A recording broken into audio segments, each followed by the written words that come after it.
tonight I was going to talk about using coaching in your relationships with your parents.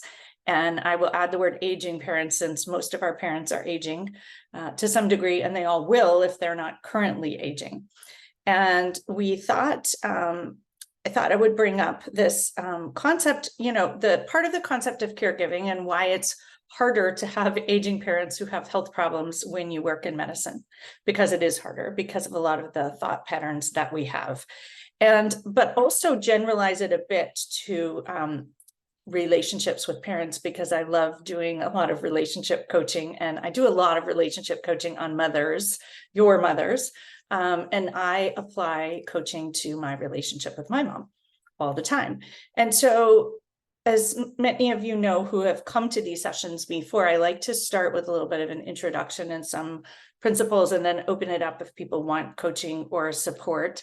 And Mary is also here. Mary is my oldest, bestest friend from med school, and she's also a geriatrician, so she will add in as needed her wisdom and perspective, which has informed my wisdom and perspective in my relationship with my aging parents tremendously. And so I thought I would start with what I'm going to call the approach of loving amusement, in that I did a retreat earlier today in Davis, which is an hour plus drive from my house. And on the way home, I decided I was going to be in the car for an hour and a half in some traffic on Highway 80. I decided to call my mother because that's a good place for me to call her. My mother really likes to talk. And the backstory to this also is that my mom has been I will say sick for the last year, maybe more than that. We don't really know, but she's had a brainstem stroke recently, or not recently, but she didn't get care for it because that's how she rolls. Now she's trying to get care for everything now that she knows there's a problem.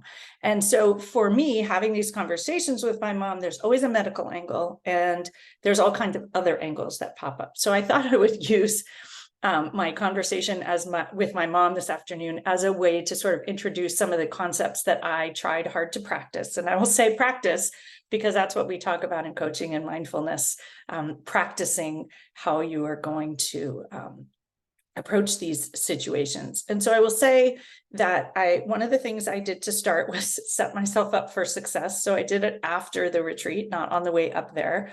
And the retreat involved some mindfulness and yoga. So I was feeling pretty relaxed in a winery. It didn't involve wine, but it involved mindfulness and yoga and sunshine. And so setting yourself up for success when you're about to have these interactions with our parents, we often don't do that. And it's really kind. And so as I can see Sandra nodding, as I often say, what would love do, or what would kindness do? It would be in a good spot when you call your mom. I also know that when I talk to my mom, it takes hours. And so if I'm in the car ride, it's perfect because there's an end to it. And I'm not going to be doing anything else. And I actually called with kind of a specific intention. I hadn't spoken to them in a while. And so I like to set an intention before I get involved in conversations. And my parents are lovely people, but I have found that these tools make my relationship with them much more lovely and make me happier and more loving, feel more loving towards them when I approach these things with intention. And so my intention these days has been peace. And I love this idea of showing up looking for peace, because then I am peaceful no matter what they say or do or have done or have chosen not to do, and what medicines they've decided to take or not take. I can be peaceful. And I often talk in yoga about peace beginning with you. And I teach that mantra of peace begins with you. And I use that a lot. You can't do that when you're driving, but in your head, you realize that the peace does begin with you, regardless of what's happening on the phone. And so I think it's really helpful to set an intention. And that would be one of my tips for showing up mindfully about the conversation, if it's caregiving or not caregiving. And my conversation was literally everything. It was part medicine and part everything else. And then the other intention that I like to bring to it is just being strategic, and that's setting yourself up for success. But I actually use that word strategic, because if I'm strategic, I can have this tremendously loving, connected relationship. And if I'm not strategic and I do it in sort of a haphazard, unpurposeful way, things can go in directions that don't feel good to me and maybe don't feel good to them also. And so I use a couple of strategies, which some of you know. Asking good questions is of myself. So what would love do? What would kindness do? What would peace do? And then telling good stories about whatever comes up. So Sandra was talking in the beginning about something that had come up at work, and she was telling this fabulous story that about working with APPs. And a lot of people bring up stories about working about APPs that are very negative. And so again, it's just your thought process about it. And so for me, telling good stories. And I will say that I was thinking, isn't it nice that even though my mom has had this brainstem stroke and she's having all of these medical issues and she's pretty miserable, that she's really clearly happy to talk to me for a long time because she likes to talk and she likes to connect. And so telling that story rather than the story of it taking a long time and it being, I talked to Mary afterwards, it being very exhausting, having a long conversation. I felt really good about it because I told that story to myself. And then showing up mindfully, a lot of these coaching tools that we use and mindfulness tools that we use are really, really helpful in approaching our parents and our relationships with them.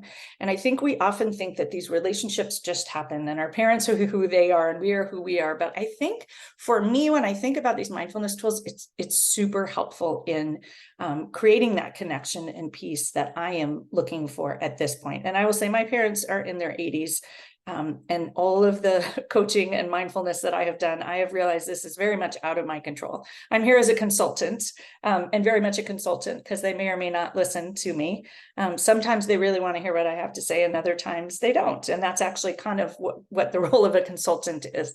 So I'm not the manager, I'm not the doctor, I'm not even the advisor, I'm just the consultant. And I love that role because I used to be very insulted when they wouldn't listen to me. And I would give all this advice. My mom had breast cancer years ago, and I would give all this advice and she wouldn't listen to me. And I used to think it was about me. She doesn't think I'm a good doctor. She doesn't trust me. No, it's not about that at all. And so I think for me, really intentionally thinking of myself as a consultant is very helpful. And I know that as a primary care doc, I consulted people and we would sometimes do what they said, sometimes not. Patients would do what they said, sometimes not. And so it gives you this detachment that's non-judgmental about them and about you. And so bringing non-judgment to it is the other thing for myself and for them.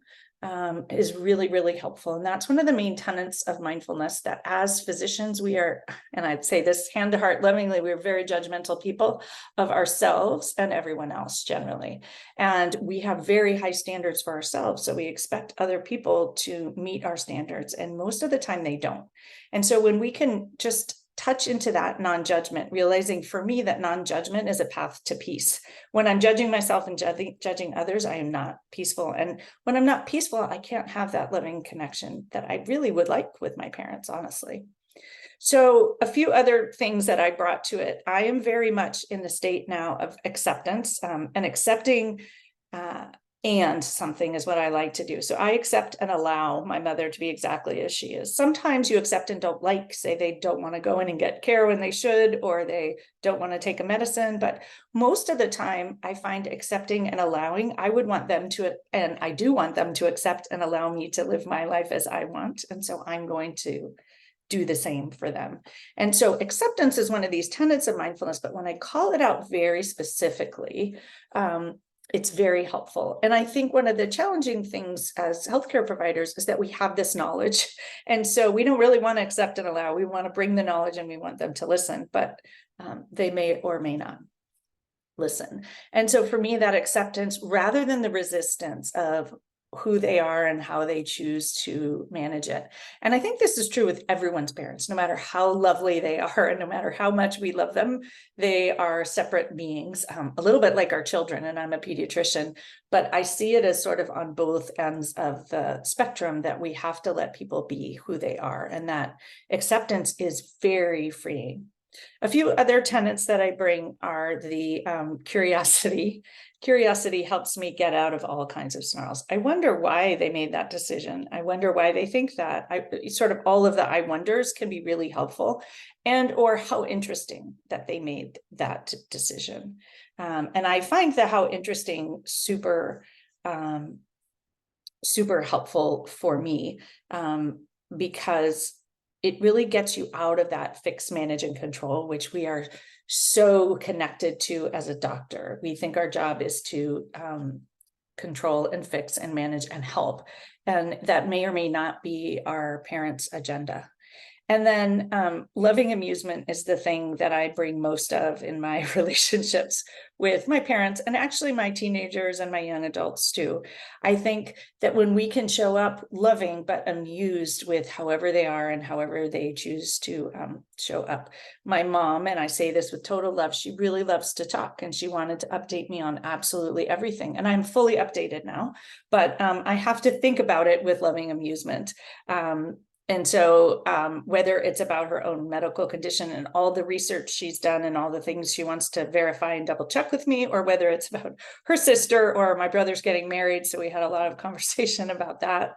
And so I think the loving amusement helps me. I also bring loving amusement to myself along the way. So like, say I don't handle it well, or say I'm not strategic, or say I do something that really wouldn't bring me peace, I can just have loving amusement that I did the best that I could. And that's like old habits, falling into old habits with your parents can be really, it's just common. And then non-striving is the other mindfulness tenet that I very specifically like to bring. So as physicians, we strive, we want them to get, I was listening to Mary's in my podcast on the way home on my drive, and she mentioned how we very much want them to do the right thing. She's a dementia expert. They should get the right memory care, and they should do all the things. And that fits right into our doctor striving. And yet, if that's not what they want, that's not really our role. And so when I have accepted this non-striving along this journey and caring for my aging parents, both of whom have quite a few medical problems, it's super helpful. And so I just like to think, just like me, they want a happy life. They just have a different idea of how they want to live their last few years of their life. And I find that to be really helpful. It's not my journey. I think when we are used to being in the role of guiding people's journeys, especially around their health, we think that that's our role, but it's usually not. And I get much more connection and actually much more input when I choose to non-strive and choose to just be curious and interested in what they have to say. So I've shared a lot about why it's harder as someone in healthcare. And a few of the other things that I thought of are, I often talk about these thought patterns that we have as physicians, and I mentioned a bunch of them already, but we have this strong sense of right and wrong. And so we have an idea of what's the right way for them to handle it and the wrong way. And yet, most of the time there's a lot of gray in there, and there's not a right or wrong. And so we get trapped in this right or wrong, and we get frustrated when we think they're not doing what's right. Our knowledge gets us into trouble too, because probably we know what's technically right, and yet that may not be what they are hoping for along their journey. And then we also have the urgency bias, or the urgency tax. We want to fix it, and we want to fix it fast. My mother does nothing fast, and that's okay. It's probably actually good. She's very patient, but I often have a very different timeline for how to address things. And I'm not sure it's better or worse. She gets to choose. She's in her 80s. We tend to catastrophize too and bring a negativity bias, focusing on what's wrong, what hasn't been done, and worst case scenario. And in medicine, we were trained to think that. And so when it's a loved one and we start to think that, we tend to activate that urgency bias and step out of our mindfulness. And so for me, recognizing that I will be a catastrophizer and this terrible, what's the worst thing that could happen? And so just acknowledging it and seeing it is really powerful. Noticing how these things are impacting our decisions. And then the last one I wanted to bring up is sort of this guilt blame tendency that we all tend to make decisions from guilt, especially as children of someone, and we see ourselves as sort of saviors in healthcare. That's our job. And yet our parents may not want us to take that role. And so it's stepping out of that role of the physician and stepping into the role of a daughter. But the role of a daughter is also our manual for what a daughter is, may not be their manual for what a daughter should do. And so I think just, I love this idea of just laughing at the manual, and my manual for what a daughter should do is very different than my mom's manual for what a daughter should do. And when I realized that really we both want love and peace and connection, and then the same in that we just have different ideas of how to get there. And that is one of the most helpful things in relationship coaching anywhere, is that most of the time your partners, your children, your loved ones, and even your patients want the same outcome as you. They just have a different idea of how to get there. And that feels much more loving than trying to convince them, which we usually do, that our way is the right way.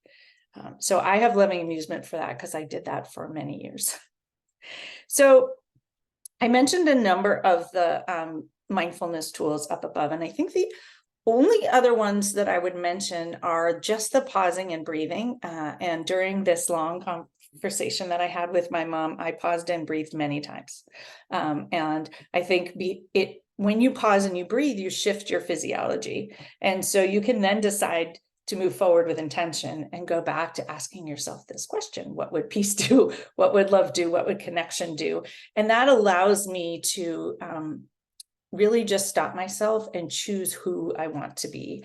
And I think we're so often, especially in medicine, we're not thinking about that. We just move in this sort of mile a minute. These are the things that we do. And so taking that time to pause and decide who you want to be in that relationship, and who would I be proud of? So my future self would recommend that I sit and listen. And honestly, that was the greatest gift that I could probably have given today.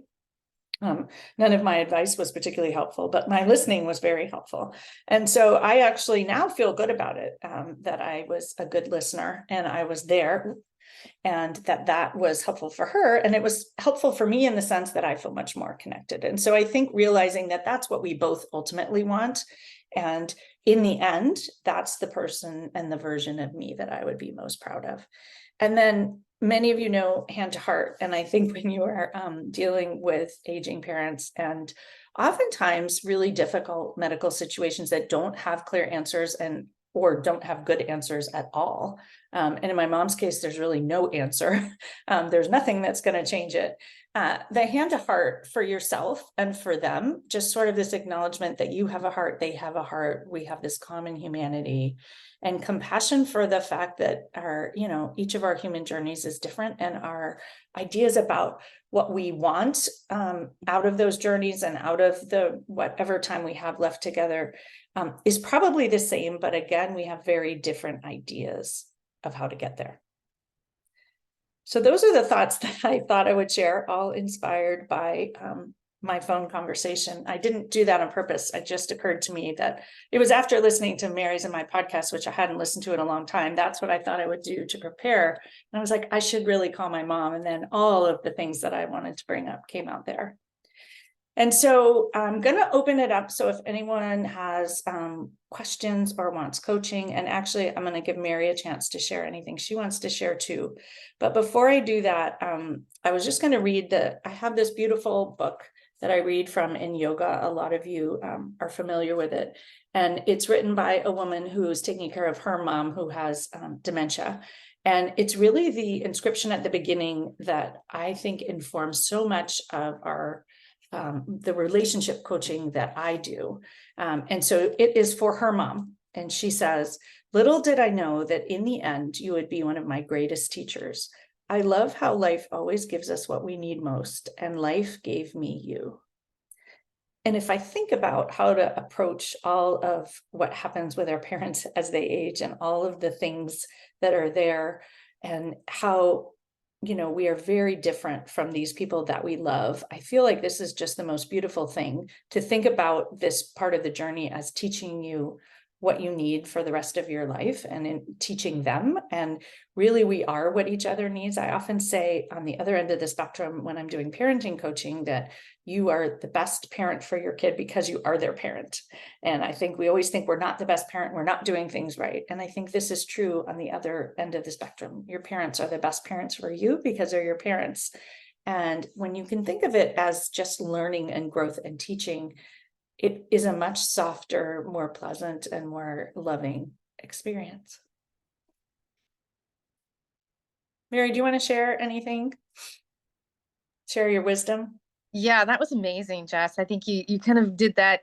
You did a really good job of just sharing all those thoughts that were going through your head as you're talking to your parents. And That's why I was so tired at the end. I and I think and that's part of what we deal with every day as we try to partner with our parents and honor them. And I think that's the big, I think that's a big shift. And you did a really good job of describing that as, what is our role really supposed to be with our parents? And I always start that it's my number one goal. What I want to do is honor, and that they want to be honored and respected. And so when you keep coming back to that core point of, okay, the goal is to honor my parents. So how do I honor my mom today? She's got a lot on her mind. I need to listen.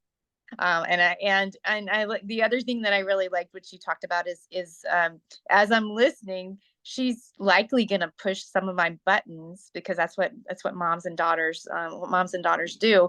But how do I do I react to that, or do I use my techniques and pause and breathe and then really think about how I'm going to respond?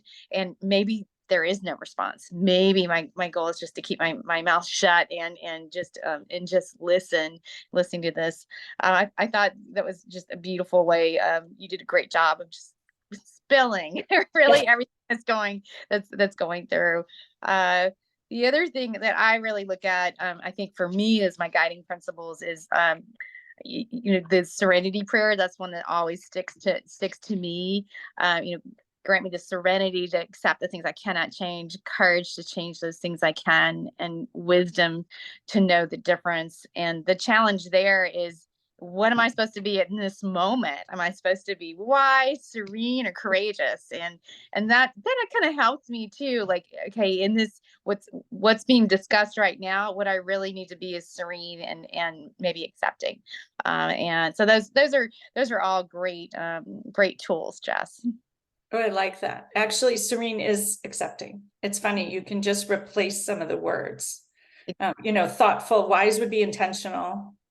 I'm not quite sure what courageous would probably be non-striving, honestly, and non-judgment, because that for most of us would take great courage to not intervene and to not intervene.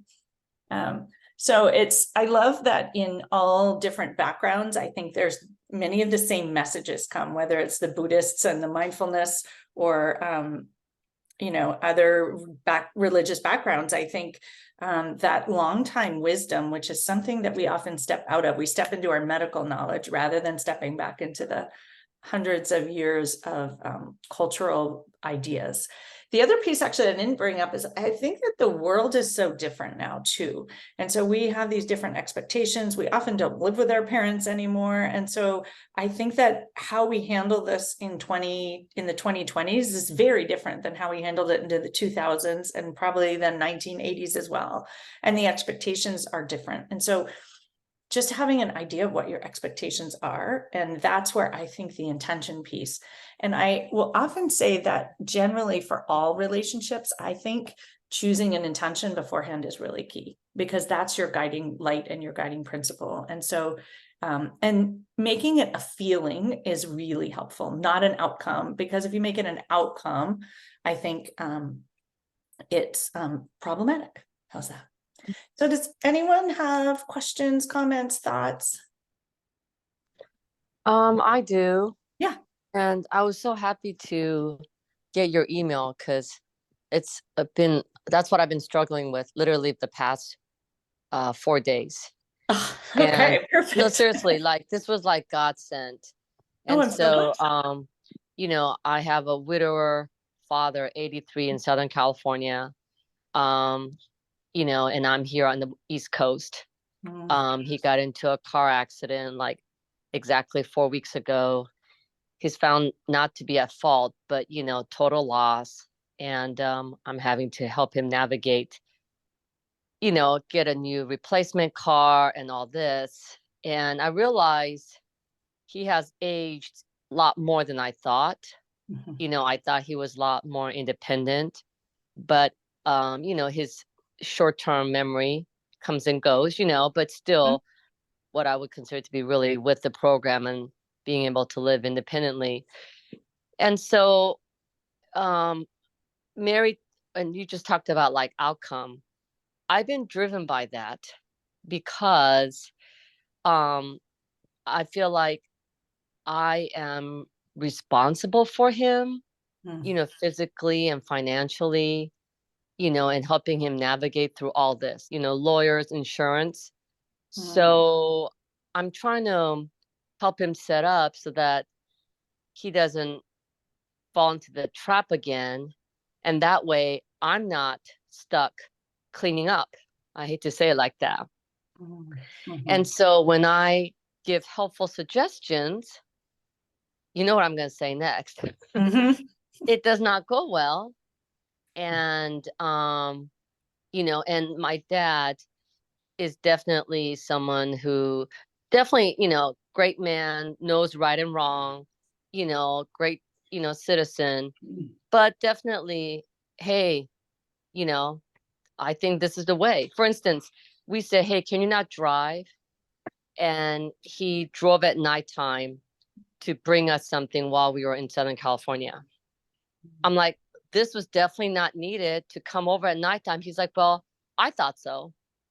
So when we agreed that he's not going to drive at nighttime, he's like, yeah, I know, but if it's indicated, I will come. See? Like, how do I get around Well, that?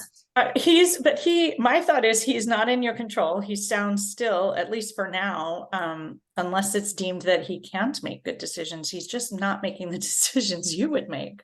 Oh, for sure. Right. Right. And you actually said you were responsible. And yet my thought is that actually falls into the sort of our physician tendency of being over responsible. And that he's still actually responsible for himself. Now, you're correct that when something happens, you will jump in because you love him. I might actually have some loving amusement about this one, that of course he drove at night. Of course he brought you whatever he thought was important. My thought is, of course, he came to see you because he probably wants to see you. You just told me he lived on the East Coast, so he doesn't see you very often. And of course, at 83, he wants to drive. I don't know an 80-year-old who doesn't want to drive. And so to me, just realizing there's a bit of like accepting and allowing, or I might, in your case, accept and not like that he wants to handle it differently. But noticing our tendency here that we want to jump in and have him do it our way, like, and fix, manage, and control the situation because we're good at it. And I know you're better at it than he is at this point. And in fact, I think a lot along the way, as the physician person, we take responsibility and we're really good at solving these problems. And so we tend to try to solve them all the time. And then other people don't want to solve them in the same way. And so part of this is my thought is figuring out your intention for your relationship with your dad. How do you want it to feel over the next, I don't know what his life expectancy is, but 10 years, we'll give him for the next 10 years. How do you want it to go? How do you want to feel? Do you want to feel connected? Because the thought of sort of being responsible feels much more heavy and burdensome in my mind. I do, and I admit that. I mean, of course, I want to be connected because, my mom is no longer here. But I admit, it's the responsibility. It's like I'm almost protecting myself so that, his actions don't negatively affect me in a way. You know what I mean? And like, So let me ask you this: when you think that it's your job to protect him, how do you end up feeling? well, I feel like I'm the mother and I have a teenage son. Mm-hmm. And then, and so how do you show up actually acting like the mother with a teenage son then, probably, right? Well, I try to, like, hey, Dad, how about this? And I guess my greatest frustration is he's not even really open to the idea. He says yes, yes, but I feel like in his mind, he still has his own intentions, and that my second point of frustration is, does he not know that I am financially responsible for all this potential stuff? And you're right. And it's all the potential stuff. None of this may happen, And my dad says, you know what? If it happens, it happens. But my modus operandi is, hey, Dad, if we could just take extra steps, then we could reduce the risks. Well, and as people in healthcare, we don't like taking risks. And we also think, you mentioned, right, the worst case scenario. None of this has happened. Not yet, but it Right. may. It may, but it may not. What if it doesn't happen? Correct. Then, it's like buying insurance that we don't get to use. And I'm very happy with that. But there isn't, well, my thought is there isn't insurance on this one. And so really what you have is a dad who you want to be connected to. And so what would that look like? I don't think it would look like letting him do everything he wants to do, because you won't feel connected that way. You'll feel disconnected. But setting, like, if you ask yourself, if you want connection with your dad, what would you do if you were connected? How would you show up if you felt connected? If you felt like you guys were on the same team, how would you show up? Well, I guess I would. Well, so what I've been trying to do is I would ask, how are you going to do this situation? And I guess I would want to listen to him. And then I would give my suggestion. And I guess I would have to, I almost feel like I just have to kind of give up. Otherwise, I end up criticizing him. Yeah, so my thought here, actually, a lot of people think that acceptance is giving up. This came up at a retreat 2 weeks ago. It's being resigned, it's resignation or giving up, but it might actually be getting what you want. It's not resisting reality, and your dad is not going to show up for all of this the way you want. And so I'm thinking to Mary's idea of, well, how could you honor your dad and how could you honor your relationship? One of the reasons that shifting your thoughts around this to, for example, say, I'm going to accept it. And I'm going, what would honor my dad, is that when you show up differently, your dad actually might shift in how he responds to you. When he thinks that you're not in there judging or trying to make him do something a different way, he may actually show up. He might listen, not probably in the first phone call, but maybe over time, he will start to share. And I will actually say that my mom, for a long time, I was telling Mary this, she's like, how come you don't have the power to read her charts? And I was like, she would be afraid if I read her charts, because then I would want her to do something. But now that I'm just much more non-interventionist and I'm listening, I'm getting all the information that she was not sharing before. And so I think a lot of it is when you change how you show up, and if your intention is honoring him or connecting or even love, that will bring you more peace and more connection. And it might bring a change in his behavior. But because he's still presumably competent, otherwise the rest of this is just going to bring you frustration after frustration. And so maybe deciding you're not resigning yourself, you're not giving up, you're actually not giving up by choosing to accept it and choosing to connect. I know there's a double negative there. Right. Yeah. And Mary, I guess oh, go ahead, Gina.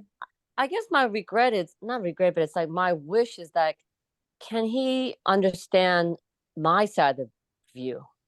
Like what my intentions are. And I say it in plain English, but he may or may not. Although one of the things that I think is really helpful there that coaching would offer is, if you want him to understand your point of view, you have to actually truly understand and accept his point of view. And that's where, when we do that, and it's really hard to do because you don't think it's right. And we have a very strong sense of what's right and wrong, and it may not be right, by the way, but honoring it and letting his point of view be true, that he wants to drive, that he doesn't see there's a problem, that he thought it was a great idea to come see you, like honoring that. In my mind, like, that is what a dad would likely do, because he loves you and you're nearby and he wants to be independent. So really honoring and seeing him as he is the closest path to getting him towards where you are. And he may or may not be able to do it. I think that's the other thing, that sometimes we're disappointed in our parents. They can't be the person we want them to be. And that has actually been really hard for me to realize, that you just sometimes have to be disappointed. They're not who you thought they were, or who you had hoped they would be, even. It would be the other thing. And that's okay, because I'm probably not exactly who they hoped I would be. Yeah, and then I get angry, like, how come I'm the one that is burdened with his feeling and my feeling? Because he seems not to be bothered by so much as I am, Yeah.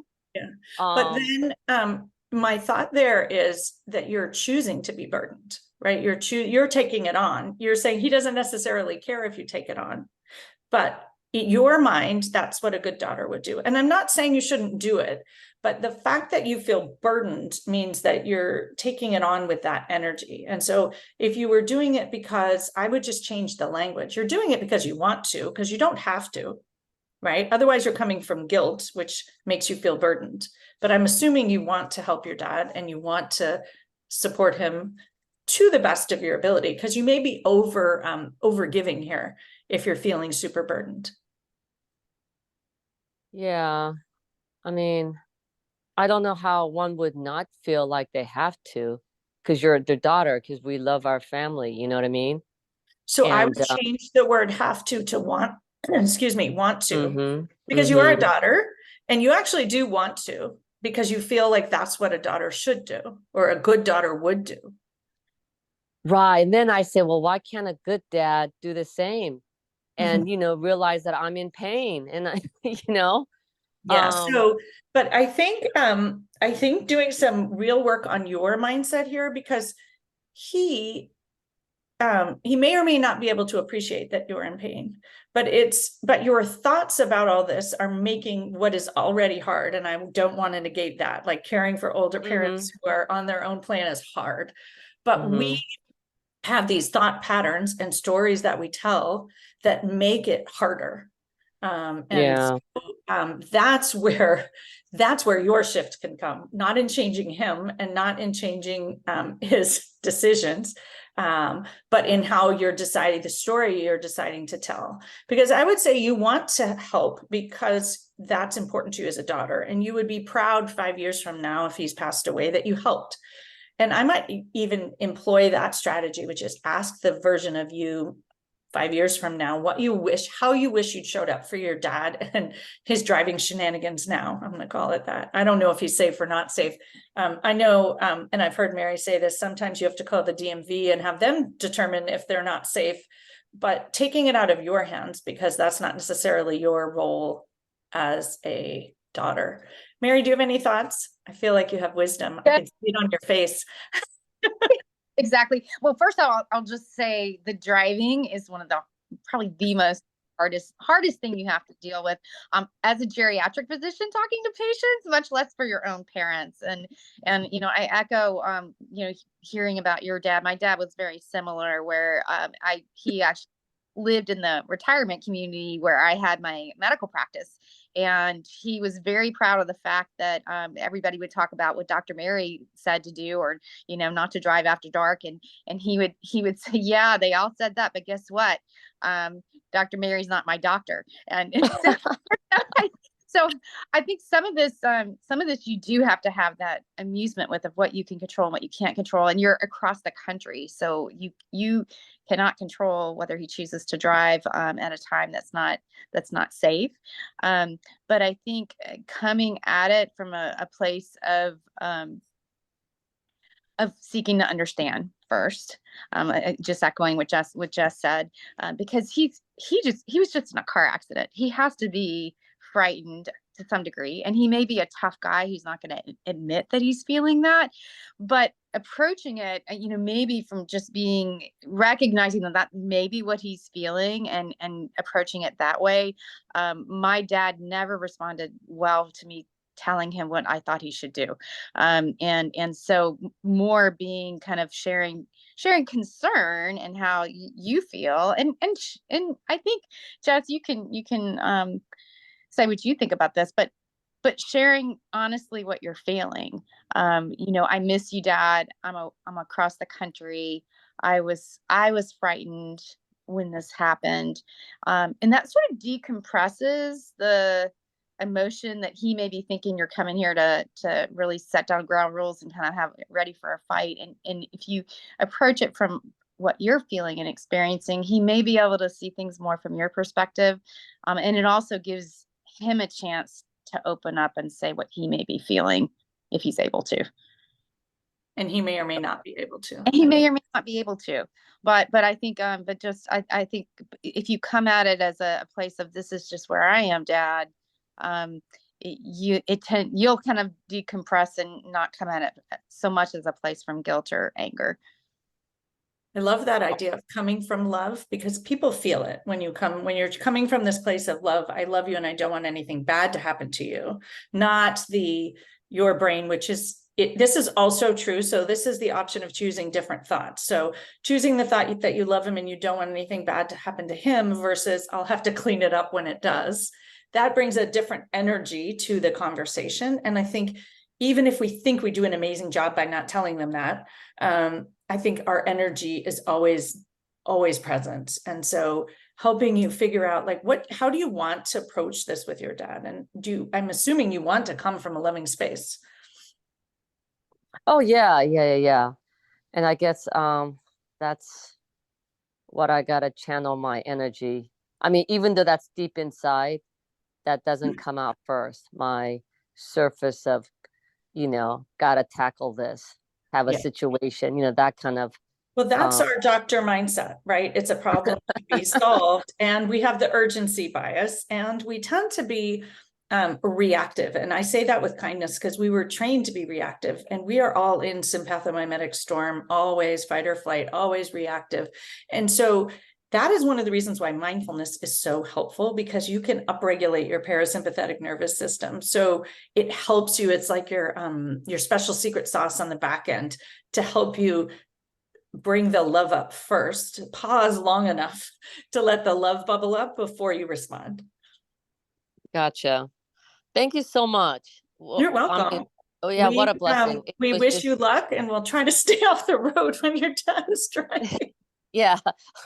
SoCal. Watch for the SoCal. Thank you. You can drive with my dad, who's also still driving. Oh, goodness. I'm thankful for get him a car that beeps when all the other cars come nearby. I think that's really cool. Thank you. You're welcome. Anybody else have questions, comments? Hi, yes, I do. This is Matilda. I have a different situation. My mother has always had a personality of learned helplessness. And she has been in independent living and now just starting assisted living, as she has Parkinson's that she's had for about 9 years.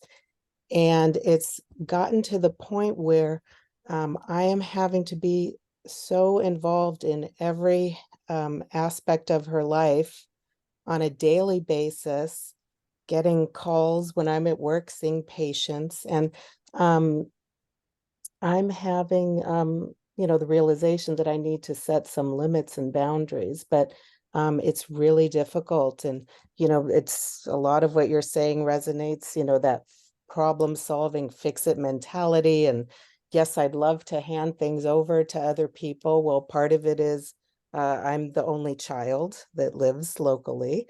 And part of it is I know that my managing things is I'm capable and knowledgeable, et cetera, as a physician and as her daughter who knows her, but it's getting to the point where it's not sustainable. If she would probably like it if I just quit my job and saw her every day of the week. My thought here is that you are, I'm assuming, the good daughter, the people pleaser, the one who always does what's expected of her. And you have a bit of the over responsibility because you're the doctor and because you're trained. And you're right that nobody else has that experience, but lots of moms don't have a doctor for a daughter either. So I think that, your boundary thought is good, although I find that boundaries for me are super expensive emotionally, and I have to put a lot of effort into the boundaries. And so what I find is helpful is actually going back to that intention. And I'm thinking for you, what would love do or what would kindness do? From the sense of kindness for you first and then for her. Or if you really can't go to you first, it could be you and her, but equally. And so, when you're sort of over giving, when you feel resentful and bitter and taken advantage of. And so that's when we've gone all the way in the people pleasing. And so for me, sort of asking that question helps me say like, I can't take care of this right now, or I'm in the middle of seeing patients. She may or may not know that she's interrupting you, or honestly, she might have this manual for her daughter. And the manual is a coaching term that is really our description of expectations. Her manual for a daughter is that she's available to help you anytime. And she may or may not know that you are not available. But I think sometimes when we just state, I can't do this right now, I am doing something else, what happens after that will happen, right? So if she, and you sort of, in some ways, you have to take care of yourself first. We are these givers, and we give and we give and we give. And then we have a relationship that just feels very imbalanced and not loving. And so I don't know exactly, because I don't know you well enough to know what that intention would be, but I like to think about how I want to feel in a relationship with my mom, and how you want to, I think you don't want to feel, what's the word? It's almost like you are a porous creature and it's all just coming in. I can't think of the word, but, and so sort of thinking about how you want to feel. Do you want to feel strong? Do you want to feel, to me, I find a lot of these feelings, which are a little bit fluffy, but like love is a very powerful activating feeling. So you want to feel love for your mom. And if you answer her calls at all hours of the day and things get in the way, you will not feel loving. You'll feel bitter and resentful. And so to me, that's not love. And so then I start to think, okay, well, what would love do? It would tell her that the only time you're available to talk during the day is, I don't know if you have a lunch break, you probably don't, but during lunch or at 5:30. And if there's an emergency at other times, they should call, I don't know, whatever sibling that is not a doctor. I have actually really successfully recently made my brother step up. I was like, I'm not available this time, so you need to be available. And they do a really nice job if I don't actually jump in. And so part of the role that I was taking on and feeling the burden was all me. And so when I started to ask, you could take care of this. I sent my brother actually to pick my parents up at the ER because he lives closer. It didn't make any sense for me to drive over and pick them up at the ER. And he was like, sure, I can do that. And so sometimes it's gifting them the opportunity to jump in. I don't know what the situation is, but a lot of it comes from our own beliefs about what a good daughter would do, and then our parents' beliefs about what a good daughter would do. And so my thought is, decide for yourself what you will feel proud of doing later. And in 3 years from now, how will you wish you had navigated this bumpy season of, it sounds like a transition season for your mom, and which part of it is your responsibility and which part of it is not. I might actually be pretty clear about it, because you're not her doctor and you're not, so what if she really can't take care of herself, then maybe she needs more help. If she really can't wait to talk to you until after 5:30, or and this is not like in the emergent phase, but it's usually, if it's ongoing, I think figuring out, well, what would your future self recommend, and what kind of a relationship do you want to have? Because I also hear from people that, they're very sad when their parents pass, and they're also this tremendous sense of relief. And to me, I don't want to feel relief. I just want to feel like, it was complete, and that I did the best I could, and they did the best they could. And so I wonder what asking sort of questions like that might shift your mindset a little bit and create a little bit of space to decide what you're going to say.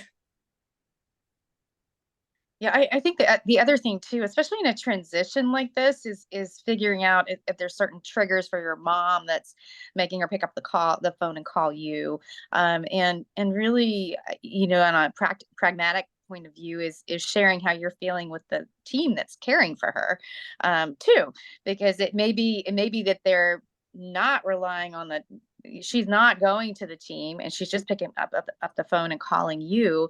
And so really having that conversation to understand, because I always say the number one role as a physician daughter is to make sure that my loved ones have a great team.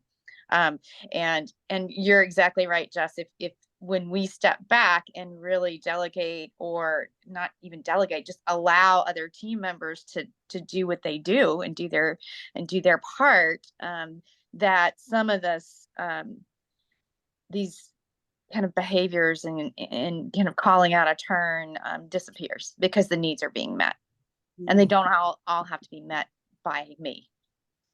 Yeah, I think that's beautiful. How does that sit, Matilda? Thank you. It's, Okay. well, I think. Yeah, I think some of these things are just allowing these different ideas to come in and percolate. So I think also we are like, I have to change my thoughts and I have to do this. There's no urgency to change it. And so one of the reasons that I really think it's important to blend mindfulness into all of this is that when we are feeling threatened, attacked, overwhelmed, burdened, exhausted, it's really hard to change your thoughts about things, where they get much more sticky. And so that's really the intention in infusing mindfulness and actually developing some kind of mindfulness practice, I think, is really helpful. Because then you're training your nervous system to be more in that calm, relaxed state. And that's when our brain is a little bit more willing to rewire.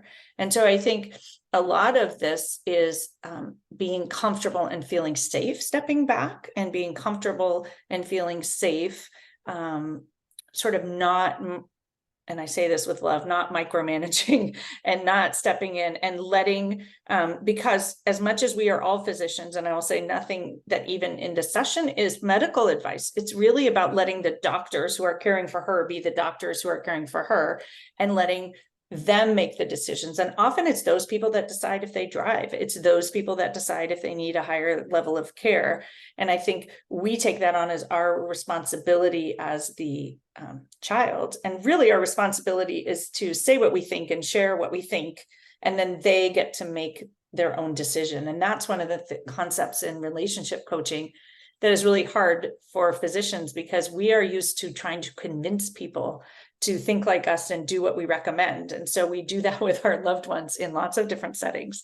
And so I think with our parents in particular, it's really frustrating because we love them and because we want the best for them and we know what that should be.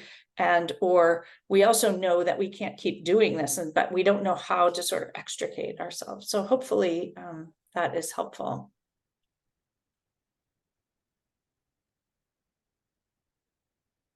Anybody else have questions or thoughts? And you don't need to, but I'm hoping, I think we actually covered a lot of information and a lot of ideas and a lot of different ways of thinking about it. And Mary and I are collaborating and doing a group coaching on this topic. So if any of you are interested in joining us, we'd love to have you. To me, this is one of the things that I see so many people struggle and suffer about more than they need to. It's a difficult journey, and yet we make it a lot more difficult. And I know for me, I have actually figured out how to make it a lot easier, even though the circumstances have gotten a lot harder. And I have actually been able to find ways to be much more connected, even though the stakes are higher and the my parents are going to do things the way that they're going to do them. And so I think I am now in a place where I feel like I can be proud of how I show up. I'm not doing it perfectly, but I can be proud, and I can really decide what my priorities are and where I'm going to expend my energy and how I really want to feel as we navigate, in my parents' case, probably the next 5 years at most. And so to me, it's like, if there's 5 years, I want to really figure out how I'm going to show up and how I'm going to feel. And I want to feel good at the end, and I want them to feel good at the end. And so each little step along the way too is probably not as important as how we feel generally about each other and how we show up for the relationship. And I will say my parents have had no coaching, and they, I'm sure, don't have an intention about this. So all of this is just what I can bring. I do believe that they're really good people, and they love, and they also want the same outcome. They just aren't thinking about it in that way. And I also think it's probably not fair to think that people who are older and having cognitive issues could think that way. So it was really kind of up to us it's almost like expecting your toddler to be thinking reasonably. And I don't mean that in a negative put downy way. I just think that, like, our brains shift over time. And so we can be responsible for ourselves, and we can show up with love for them, assuming good intent, for me, is one of the biggest pieces. And so I think at this point, I'm happy to answer any questions, and I'll stay on a little bit at the end, but I always like to end with just a moment of mindfulness and breathing, because I think when we talk about these subjects, we have a little chest tension. Some people have a little throat tension. Some people have a little belly tension. And before we sort of navigate ourselves back into the world, taking a moment to come back into your body and practice activating that parasympathetic nervous system so you can do it more often in your regular life. So finding your sit bones and connecting them to your chair if you happen to be sitting on a chair. And if you're driving, please opt out. And tilting your pelvic bowl forward, aligning your spine gracefully all the way up through the crown of your head. And taking in a deep breath in through your nose and out through your mouth. Notice even one breath shifts. Another big breath in through your nose and out through your mouth. And we'll do one more.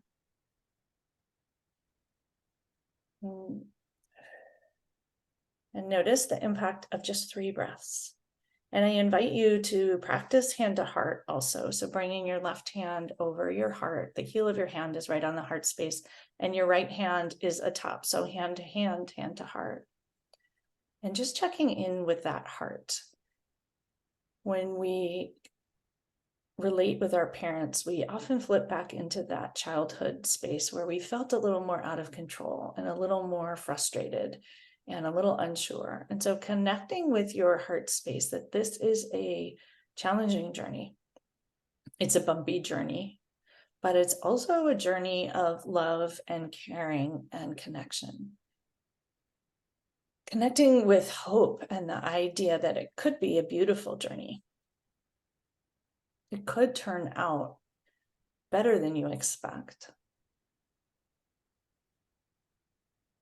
And taking a moment to connect with your wish or your intention or your aspiration for how you want to move forward on this journey with your aging parents. And sending that into that little pocket behind your heart to carry with you. Taking in another big deep inhale through your nose. And an exhale through your mouth. And since we're all here together, taking a moment to send kind, supportive wishes to everyone here who's navigating similar journeys, connecting with our common humanity and the ways that our human brains were trained to think and the default thought patterns that they happen to fall into. Sending kindness and compassion to everyone for where they are on the journey, how they've handled it so far, and how they might like to move forward. Taking in one more big deep breath. And exhale, let it out. And then we'll lower our eyes and come back together. Hoping that helps you feel better and ready to transition back into your lives. Thank you all for coming, and feel free to stay and ask questions or send me an email if you have a question. And I will see you all again soon. You're welcome to join me for